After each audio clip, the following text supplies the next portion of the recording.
So within GAP, in order to make sure you have accurate segmentation of your cells, a rescaling factor has to be specified. And this rescaling factor could be different in your image than compared to what I've been acquiring. So by default, GAT uses a rescaling factor of 1, but I would highly recommend testing or optimizing this value first. So try this on some representative images which you've acquired. So to do that, go to GAT, Tools, and Test Neuron Segmentation. So once you open this, I'll be using the sample image within the GitHub repository. So this is the name of that image. I select neuron segmentation. And as I'm not sure what value to use, I'll say, okay, look, let me try a value from 0.8 to, let's say, 1.4. And I want to try incremented by 0.2, which means I want to try 0.8, 1, 1.2, 1.4.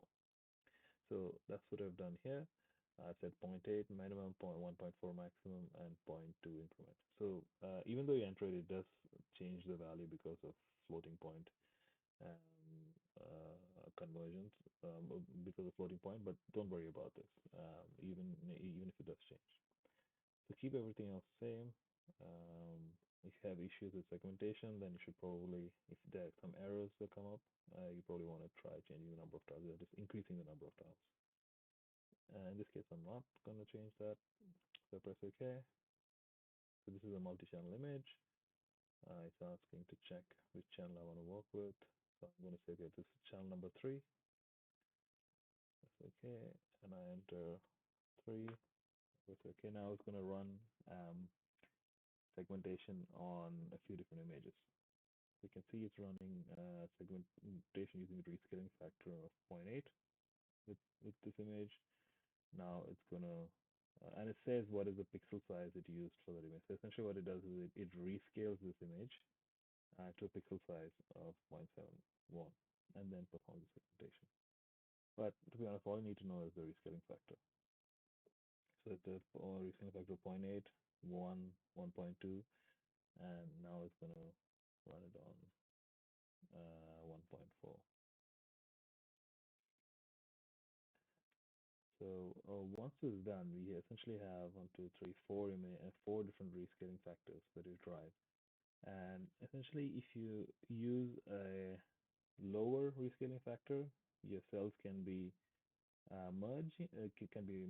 If you use a high rescaling factor, the cells could be split. So to finish, you can see it's complete. This dialog came up saying completed. So I'll just move this image out of the way. So let's say I'll go to 4 and let's have a look. So I think immediately what I can see is I can see that, okay, it's actually merged these two cells together, for example. So this is an issue. So let's go to the scaling factor of 1. Let's go to the same area and have a look.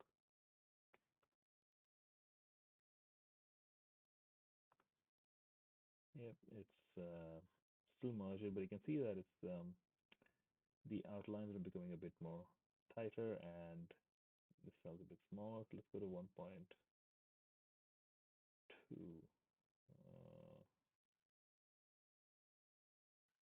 Yeah, okay, let's go to 1.2. Have a look at the same area. Okay, now you can see that, okay, these cells are being split. This is actually one cell. This is just like a tail of a neuron, I guess. And it looks better over here. But let's go to the higher one. So let's go to 1.4. So if you look here, it has split these cells here, but now it's starting to detect all these smaller structures. And this is what I meant by splitting. And this is what you have to be careful of. So in this one here, this is one rescaling factor 1.2.